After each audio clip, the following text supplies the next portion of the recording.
Gita Dhyanam.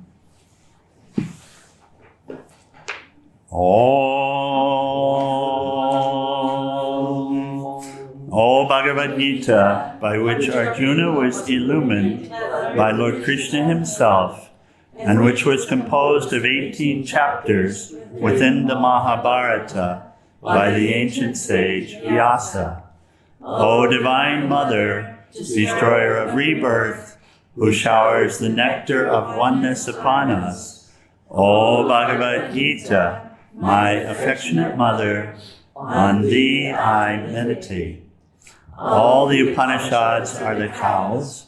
The milker is the cowherd boy Krishna. Arjuna is the calf. And people of purified intellect are the drinkers. And the milk is the supreme nectar of the Gita. My salutations to the Lord. This is the source of supreme bliss, who makes the mute eloquent and the crippled cross mountains. Hari Om Tat Sat. Okay, chapter 9. For some reason, the last 2 days I said chapter 8. The yoga of the kingly science and the royal secret. So, the two slokas that we ended with yesterday morning, from here, from Swami Venkatesananda, a little discussion. 15 and 16.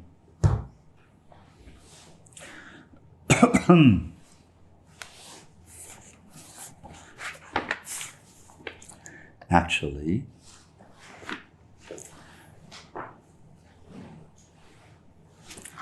let's just cover this quickly and then come back to here. So, the Absolute, through this form, is describing its nature. This is the royal secret. What have we heard so far?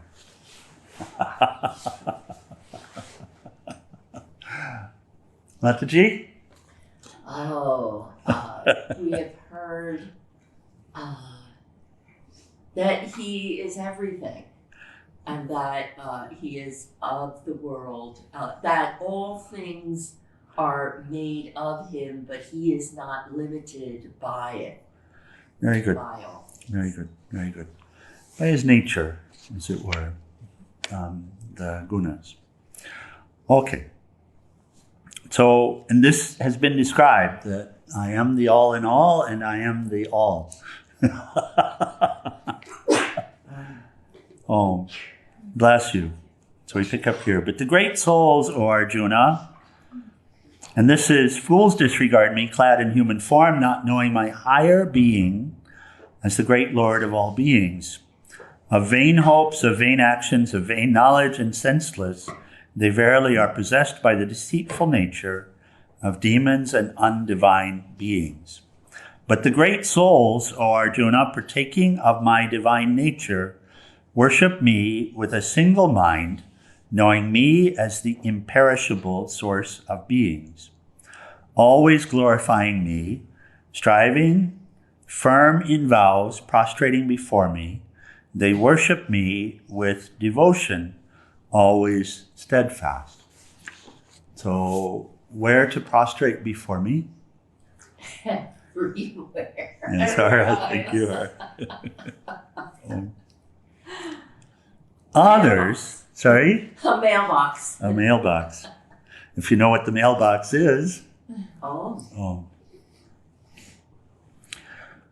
Others also sacrificing with the wisdom sacrifice worship me, the all-faced, as one, as distinct, and as manifold. We can take a moment with that concept and see how we can relate to that. As one, as distinct, and as manifold. So, one, how do we relate? Sorry? Like the one underlying consciousness which perceived everything, the manifoldness of it. So one meaning also undivided, correct? Hmm? Not two. Advaita. One meaning also non-divided. So these are different concepts that are helping again to get a flavor for what's being shared.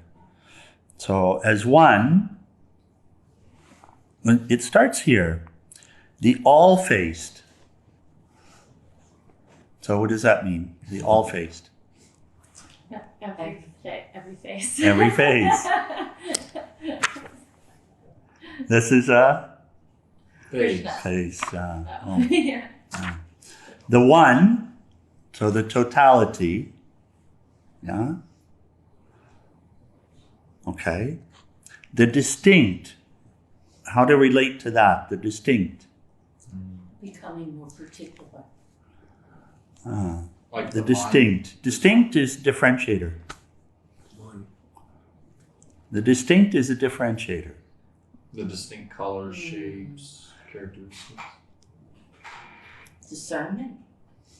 Distinct. What's the word distinct mean?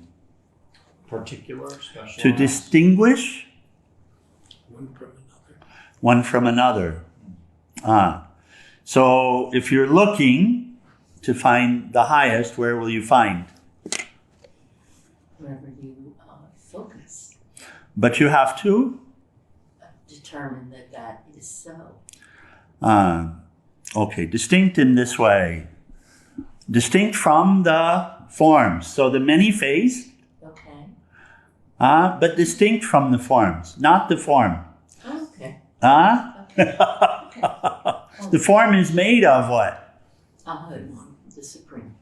God stuff. The But the gunas, the nature, the form is the skin, right? The form is the outline. So it's made of what everything's made of. But where will you find me? By knowing the difference. By knowing the difference. And distinct from. Am I affected by the form? No. Am I affected by what the form does? Okay, so there you're distinguishing what's being shared. Because we said not limited by the distinguishments. You see, if we just paint a broad brush and say everything's God, at some level it's true. But how do you relate to that? How do you keep that as a sadhana? How do you live your life according to that by saying this is God, this is God, this is God? I mean, where do you find your guidance? Spirit. And can you describe how this is God?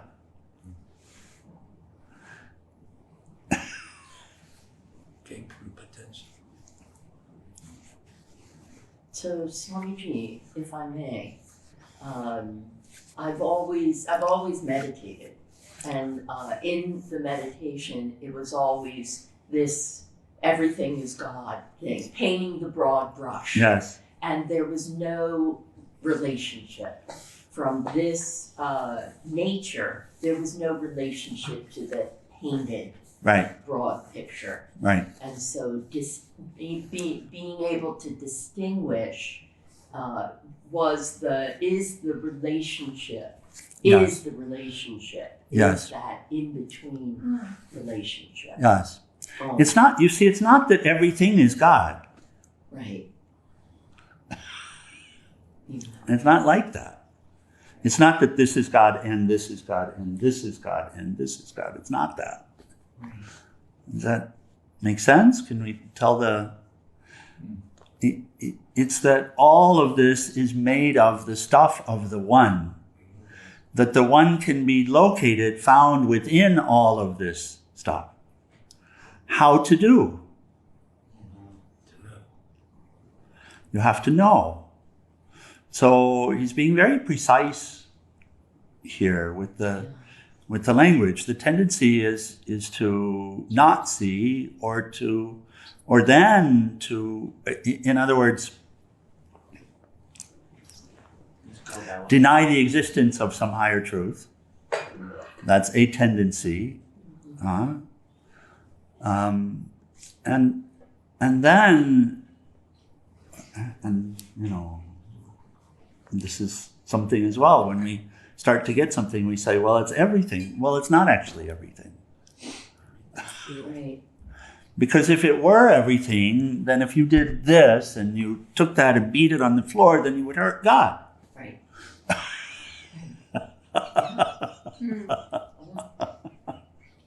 Huh? Which in some circles, yeah. Oh. So, but that's not what's being described. So there's a distinction that's being shared in terms of this relationship. So is this God? Well, yes. I mean, it's true that this is God's stuff. But in the same way, distinct from. Distinct from. The form is within. The form is made of. I mean, these are concepts that we're dealing with. Huh? Well, okay, so distinct. Worship me, the all-faced, as one, as distinct, and as manifold. So, and as manifold. Swami Vishnu used to say, unity and diversity. In fact, there's in the logo for the Shivananda Yoga organization is the symbol, and it says unity and diversity. Unity and diversity. It's really describing a perspective or a way of seeing or a way of relating. The diversity is indicative of the unity. What's the word indicative mean? It indicates. Pointing. It indicates, it points to it. There's something very interesting about this world. Most of us, we still in one way or another will find ourselves, even if we know, we still are dealing with tendencies that are otherwise. And there's this very strong tendency. Ragadvesha is very strong. This dislike train, this desire train. It's very strong, and you'll see it. I mean, you're going along and you're just fine, seems to be, and then something happens, which somehow triggers. Well, how in the world did it trigger? Right? Because everything was fine before. So that's that ghost of Ragadvesha. It's still there. Otherwise, how is it that something disturbs? If there's not still this vestige of desires, personal desires, and this vestige of judgment of what's good and what's bad, then something happened to me. Now I've fallen into this place where it's bad, right? And so now I have to listen to this old tape about everybody's miserable and nobody knows. And, yes, Sarah? All this stuff. Right? Oh, and those are old tapes. And it's because there's this, even if it's subtle, this expectation of the way things are supposed to be. And the way things are supposed to be will be very particular, according to our own likes and dislikes. Right? Clean. Yeah, it'll be very, very particular. And it will require a particular set of circumstances. And it'll have something to do with, if people were like me or if people did what I wanted or all of this. But in fact, what we experience in this world is the world is perfect, meaning everything is here, meaning every single idea, every single way to be, every single action, every form, and every variety of the forms. And nothing is repeated. I was having a lovely discussion with Emmanuel. Well, had the opportunity to take him to the Acura last night. And we were talking about music. He's so we were talking about Nada yoga, of course. Nada yoga and the discussion of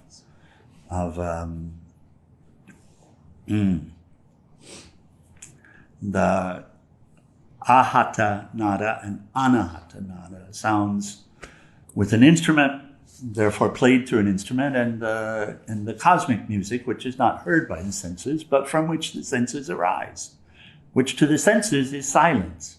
But it's not really silence, it's fullness. It's just that the senses can't hear it, and the mind being made of it can't relate to it. Oh my god. But it's possible. It's Brahman. Wow. Yeah. It's Brahman. It's also the cosmic music. But a Nada Yogan will actually come into touch with it, in the same way the Raja Yogan will come into touch with it. Yeah. So, and he's a Nada Yogan, and he doesn't relate that way yet, but he is. I mean, that's his practice. He just loves music, and he's a student of music, and he studied music. We were talking about how, in fact, everything here is actually music, and how music and math are one and the same. The mathematician will relate to highest truths through math, the musician through music, but they're actually the same. The notes and the numbers are one and the same. And so we were having this discussion. He said, yes, I was going to write my doctoral thesis on this. And, well, it was rejected because it wasn't specific enough to violin. So, but here's where it went. He observed, and he understands the relationship between form and the music underlying it. And when we talk about actually, it's the music that's the reality, and the form is an expression of the music, as we talked about that. Yes! You got very excited. Because he was relating to it, right? So the music and the vibration are one, you see. So and this entire world is made of vibration. And so we have that, which is not vibrating, which is underlying. This is what the Absolute is describing. The vibration, where the vibration starts, that's the emanation or the expression. That's the skin. That's the skin. That's the shell coming forth. And the shell is made of vibration. And there's a science to the shell. There's a science to this vibration and the form, and which forms arise from which vibrations, and all of this. And science is on the cusp of discovering much of this, Really, much of this has been discovered. It's been discovered that if a particular vibration is set up in the ocean, for example, a form will arise from it. Or in the air, a form will arise from it, etc., etc. In water, the meditation on a Om and the picture that it freezes into, Yeah. that it crystallizes into. Koshi, is that? Dr. Emoto. Dr. Emoto, yeah. Thank you. Yeah, so that's shown. But by the way, why does it just do it in water? Why doesn't it also do it in air? It does. It does. You just wouldn't see it the same way. Why doesn't it do it in space? It does. That's what you call this body, for God's sakes. We're a crystallized form. Not even crystallized. You are music. You are music. You are the music of the cosmos playing. And the music is infinite. And the music and God are one. And it never repeats. And in manifestation, that is, when it comes out expressing, and it's not just existing as potential, then it's the entire symphony. It's every possible note. And you can find within it that which seems to be harmonious and that which seems to be discordant. But that will be only according to a particular note's perspective. A particular chord's perspective. That's all. In relation to other chords. Only in relation to another note. Yes. Not in relation to itself. Not in relation to itself, in relation to itself, and in relation to the entire symphony. There's no discord. So here the Lord says, if we can relate in this way, as a taste, the Lord says, I am both the symphony in unmanifest form, and as the symphony in unmanifest form, I am whole and complete and perfect. And by the way, I am untouched by the playing of it, because I remain whole and complete and perfect. And you can find me in every note, but every note is not me. Every note is not the totality of me. You would have to put the entire symphony back together in order to approach, and then you still wouldn't reach.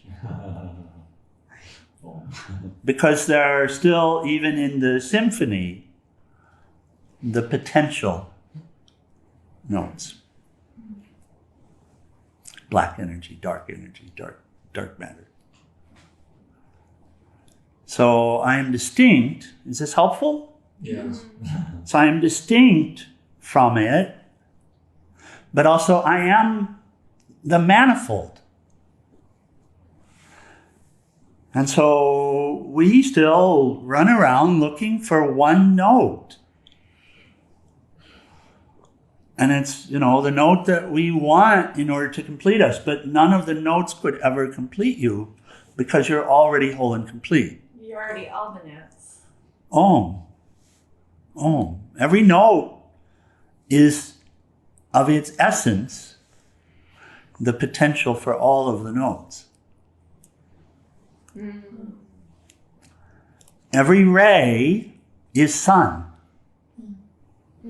But if you catch a ray and you twist it, will you hurt the sun? No. So I am distinct from, but also I am the manifold. So unity and diversity. In other words, the diversity, no, nothing will ever go the way you want here. Dream on, my child, dream on. Good lesson. Good teaching. But if you want to come out of the dream, you'll recognize nothing will ever go the way you want here. But if you want it to go the way it does, then you'll be fine.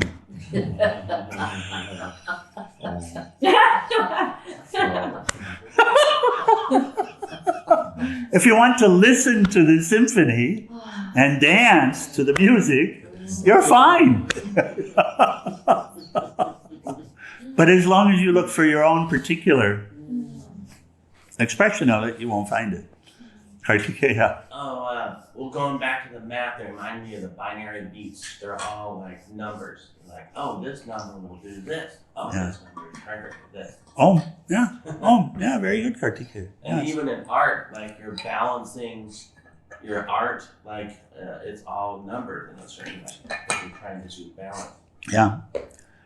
So, you say, what is God's will? Well, God's will you can speak of in two ways. You can say, well, to express clearly, because this is all beautiful music, So to express, and you can also say,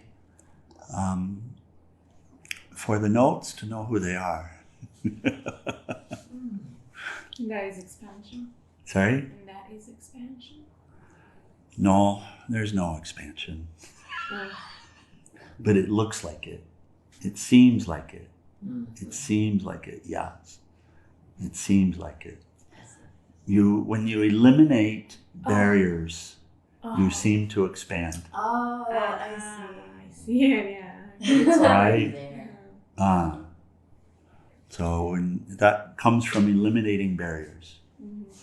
And the ideas, limited ideas, are all, as it were, barriers.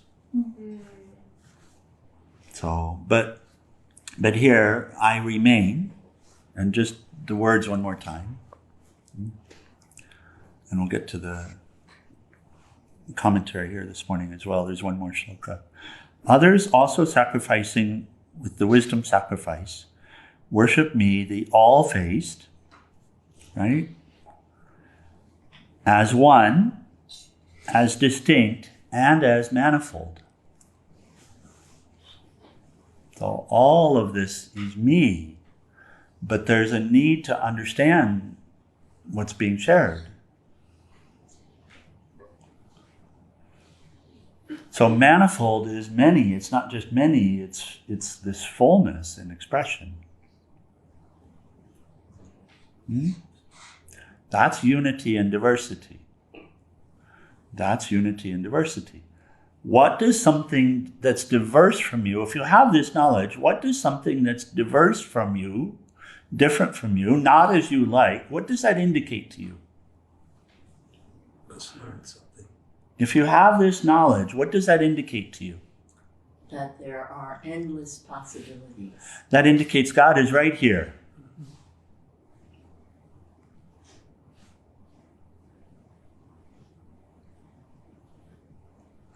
In other words, the diversity, and this is so freaky otherwise.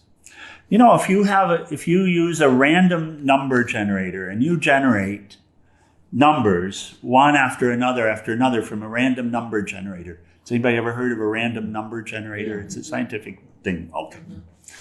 So there's a calculation as to how often they will repeat. So in a random number generator, if there's something random, duplication is always happening. If you shuffle cards, you take 2 decks of cards or 3 decks of cards and you shuffle them together and you start to lay them out, you'll get 2 of the same. How long will it take? Well, there's a mathematical formula to determine that. So it's not just probable, it will happen. But here in this expression, in this universe, there's absolutely never a duplication. Never. Never. Never. That's what perfection looks like. And what does that indicate to you? If you know what it indicates to you. It has to be that God is everywhere. Is all of them. There's your proof. Yeah. Has to be. Right? If you really look at this, you see it's not random. There's nothing random here. Because everything's here and there are no 2 snowflakes alike. And that was where the discussion last night with Emmanuel went.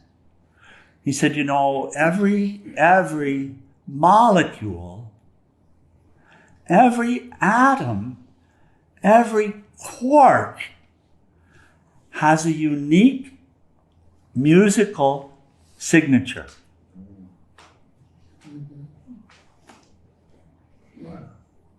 That's how precise this is.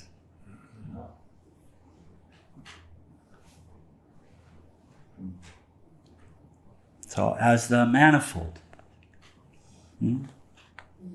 So that precision is here.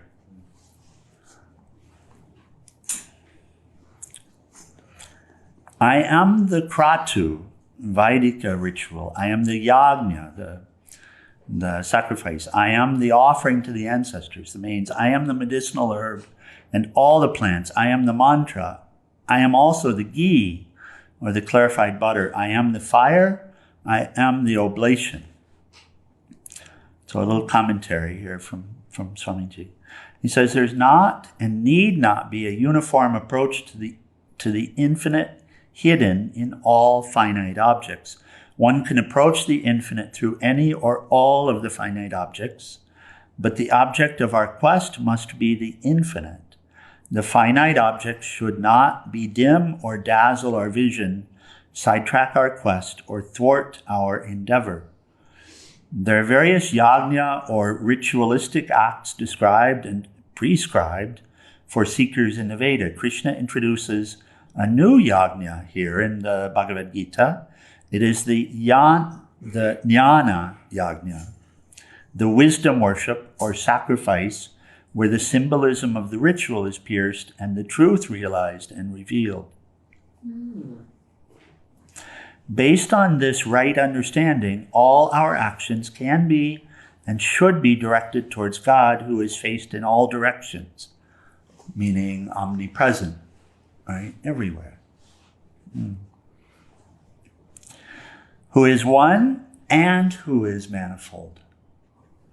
And this is understanding the nature as being described, and not just understanding it, of course, through contemplation, although contemplation is required, but understanding it practically in daily life. That's where you become free. When you're never disturbed from the place of recognizing where you are and who you're with. So it's so practical, because we can say God is everywhere. But if we haven't broken the code in a practical sense, then we'll still lose ourselves when something happens. And as long as, and something's always happening. Right? And so this is a case where it's the kingly secret, right? This is the big deal. Putting it into practice is the big deal. Because now you're never apart. Now there's not the feeling of discord and badness and wrongness and the judgment that's arising in all of this. Because now you're really seeing. Oh. And you said to me a couple of years ago, almost, to look at everything as a learning lesson. Yes. And in that regard, it's all a gift. Because whatever diversity, if you want to call it diversity, creates better, more strength in viewing it from the truth the next time. Oh, yeah, absolutely. Absolutely. Beautiful. Swamiji. Oh. So I'm taken by the fact of how revolutionary the Gita is at this point. I mean, oh my gosh. Bringing it from, something out there that really cannot be attained by everyone, right, into everyone. And even if we just make steps, then we make steps, but also what's being laid out here is the stuff of complete transformation. Right. No complete shift in perspective. You had a question or comment there, Nishoda? Oh, it was referring to what Umadevi said about expansion, and then you said that we appear to expand because we remove the limitations. Yeah. And the question that I had is that I heard it said that even God is learning through our experience. It's not true. So I wanted you to clarify that. There's all this colloquial stuff that gets taken as wisdom, but your resource is going to be scripture. You see if you can find it in the scripture. If you can't, set it aside. Really. And finally, you're going to have to find it within yourself. It's not a matter of memorization but again, since this world is everything, then you're going to find every idea and every notion, and you can't make sense of them. You can't put them together as independent things and weave a patchwork from them. It is possible, if one's learning is rooted in Shastra and being with those, in the company of those who have come to understand and to live in accordance with the truth of us, then it's possible to discover the truth and to live it and to see it in everything. But here it's clearly not said that God is learning something. And yet there's a funny, when we look at it from a limited perspective, then we'll see something that looks like that, yes. And Swami Shivananda even will talk about God evolving into himself. Yeah, I'm curious about that concept. That was what my question It's a question of perspective. It's a question of perspective. And the point that Uma Devi raises is also a question of perspective. From what perspective am I seeing this? Right? Okay. So it looks like expansion. I'm not arguing. It looks like expansion. But can you say that it is expansion? Well, that's a misunderstanding of what's happening. But it seems like it, and we'll feel it, right? But just to look at what's really happening, because it's helpful to also understand what's really happening. What's really happening is you're letting go of attachments. You're letting go of notions. You're letting go of self-centered cravings and desires. You're letting go of the aversions. This can't happen, that can't happen. You know, when we talk with people, for example, who say, I won't allow this, that's going to be a red. And do we attack it? No. But we work with it, in order to help us to get past that stuck place. And it is a stuck place. It looks like we get stuck also. And we get stuck in what? In holding on to what seems to be comfortable, but it's actually causing your discomfort. That's that ego stuff, right? You remember the conversation we had about... So God is not actually learning something, but it appears so. What does the totality have to learn? But it seems that I'm learning. It seems that I'm learning. Yeah.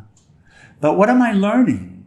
I'm learning to let go of all the stuff that I thought was true.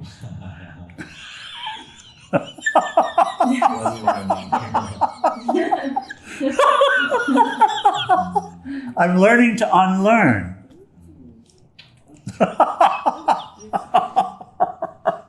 And that's my learning now. I'm learning that God is real. And God is everywhere. And God is love. And God can be trusted. And God knows more than I know. This is what I'm learning. Is it so?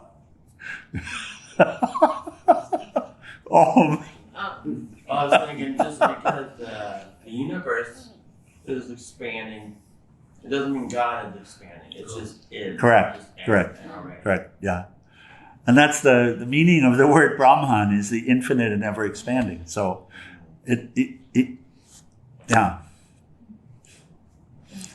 But there's not more stuff, but there appears to be. Everything here is an apparent dichotomy, an apparent, what's the, there's a word that we were waiting for. Oxymoron, yeah. Paradox? Paradox, that was the word, thank you. Paradox. An apparent paradox. Okay, let's finish the commentary. It's helpful. So here we are. We're at a place. Based on this right understanding, all our actions can be and should be directed towards God, who is faced in all directions, that is omnipresent, who is one and who is manifold, neither limited by the one nor by the other. He can be worshipped as one, as many, as distinct, or as identical. For he is ultimately beyond all these. The path to the transcendental is everywhere and through all. After all, is not God the seeker, the quest, the goal, the path, and all? This is what Krishna points out to us in the second verse above, using the symbolism with which the people of his time were familiar, the haven, fire worship. When the spirit of sacrifice is thus fostered, our interdependence is seen. Do we understand the word interdependence? Yeah, okay. Interdependence. Yeah. Dependence. Oh, okay, so it is the dependence. It's like Chitnahan's interbeing, Interbeing. emptiness. Interbeing. Yes, okay. Interbeing. He says we inter-are. This is Thich Nhat Hanh. We inter-are. You exist only because the rest of this exists as an individual. Huh? So he says in the Buddhist tradition, when people say, why is this so? The answer will be, because there's this, there's that. So interdependence. Are you seeing it? Do you see it more?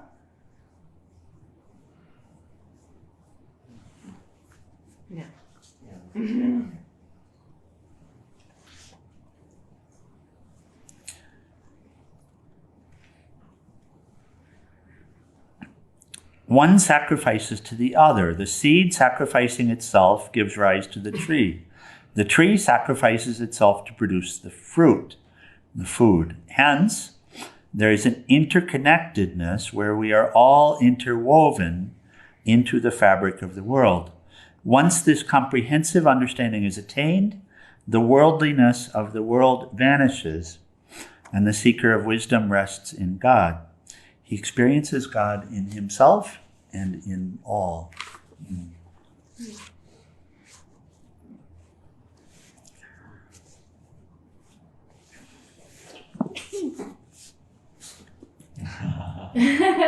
Sneeze on the truth. With you, dear, it's easy. But we need that which is hard also in order to develop our vision.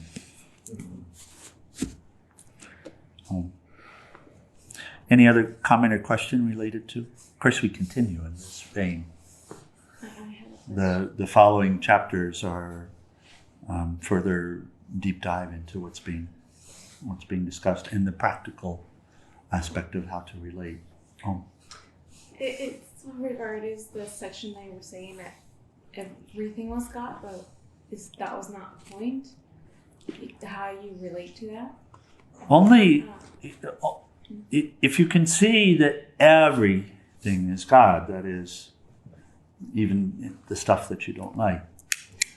If you can see that the manifold is God, and the manifold in the totality is, but also God can be reached in any of them.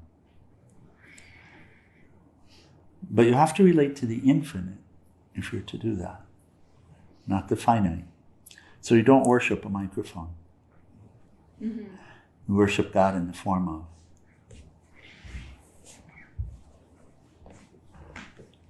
Go ahead, what's your question?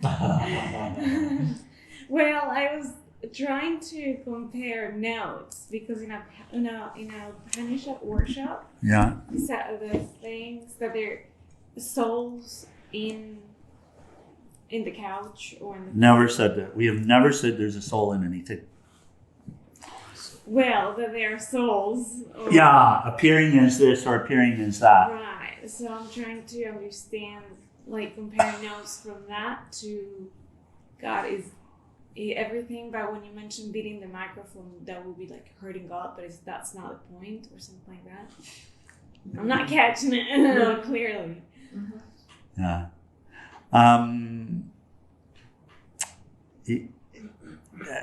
See if you can ask your question in a different way. What's the question really? The no question? No, I mean... We'll come back for a moment to this idea of inner and outer, just for a moment.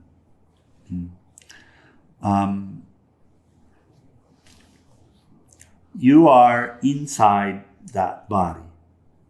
You are not that body. Have you come to that place? Okay. You know it. It doesn't seem like it, but you know it, don't you? Mm-hmm. Yeah, okay. Sometimes you forget it. Okay, but you know it, right? Is it true? Am I putting something in there? Okay, fine. So, very good. So you're not the body. What is the body made of? The gunas. Which come from? The absolute. The Absolute. So the body's made of the Absolute. And what is the I made of? The absolute. The Absolute. So, now, if the body gets hurt, are you hurt? No. No, it seems like it. Yeah. But in fact, the more you actually come into a place of non-identification with the body, it doesn't mean that you'll do something crazy to the body, but it does mean that the pain experienced isn't taken to be something scary. Is it so? Yeah. Yes? Yeah. So something's changed, but what's changed? The perception? Yeah, nothing really changed, but something changed. So you would have to say it's the perception, wouldn't you? Yeah. That you're not so identified with it any longer. That you've stepped back from it. Is it so? If you step back from what's happening in this moment, and in this moment someone says something to you and there's a reaction that arises. If you step back from it, then what's being said isn't, and that reaction is observed instead of being my reality. Is it so? In the same way, the Lord here is saying that I am the Absolute, and also all of this universe, this expression, is made of me, my lower nature, which are the three gunas, which are the nature. So I am both. I am both, and both of these are actually one in me. One is the higher nature, spirit, Absolute, and the other is the expression. So you sit there and a word comes and that's an expression, right? Are you what you said? No. No. But what you said came from you. Yeah, is it correct? In the same way, if you relate back to this Absolute and the world, I am existence Absolute. And also I am through my lower nature, through my expression, through my play, through my consciousness. I am also all of this. But what happens here, does it affect me? No. No. Is that helpful? Yeah. Okay. But still, you wouldn't do it intentionally, because why? Isn't that harmonious? It wouldn't come naturally to do that. Yeah. The only reason we would is because of some personal stuff. In fact, what I share with everyone when we're setting up the hall, for example, is even in the little actions, even in setting the cushions down, to recognize that God is there. And so I'll actually share in a way to relate as if you might hurt God by setting down that cushion improperly. It's just a way of relating to it, but also it's a way of finding God in the moments. Because if you bring the sacred and the awareness of the sacred into this moment, then your actions will be sacred and you won't forget. Right? If one of us is alive, all of us are alive. As individuals, if one of us are alive, then all of us are alive. And that life is sacred. That life proceeds forth from God. That life proceeds forth from the Absolute. Mm. It's all an expression of the Absolute. So the ant, the grain of sand, the discussion last night, the molecule, the atom, the quark, all of these are imbued with the one life. And the one life is sacred. It courses through all of these veins. It is both acting and non-acting. It is both action and non-action. So it can be found everywhere.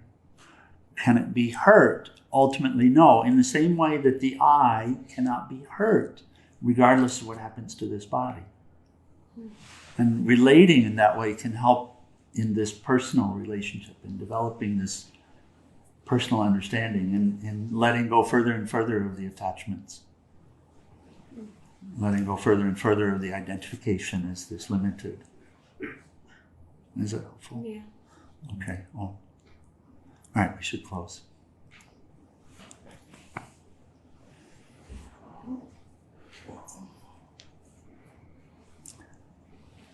Oh, page 174.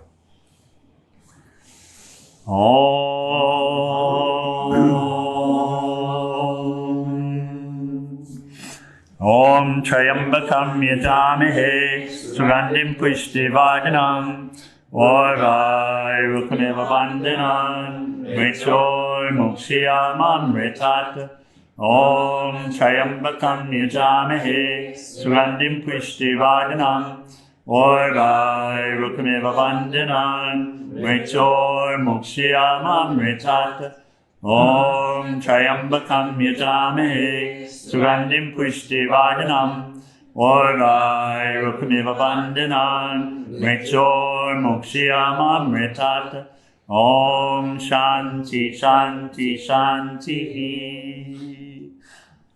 On below Sakura Shivananda Maharaj Ki, and for all the saints and sages of all the traditions. This comes just to share for a moment. We discovered that the plants feel pain. I don't know if this is helpful or not, but we discovered that the plants actually feel pain. So if you cut a branch on a tree, for example, is there pain experienced? There is. Are you hurting God? No, it's not like that. There was in Autobiography of a Yogi, but by the way, you are hurting yourself if you do it intentionally. How do we prevent that? I'm sorry. Prayerfully. Do everything prayerfully. Ask permission for everything. And relating to the divinity within all of life, that will lead you to the divinity which is your own true nature. So even there were these experiments done by Dr. Chandra Bose, and Yogananda talked about them in Autobiography of a Yogi. You're familiar with Autobiography of a Yogi, right, Brad? Yeah. So he spoke of them, and he even subjected metal to acid, and he observed reactions which were indicative of pain, pain and recoiling. So even the atom is imbued with this, but it exists in the expression itself. Pain is also of the mind. Right? It only exists in the mind. Does it exist in that transcendent underlying? No. It's part of the nature of nature.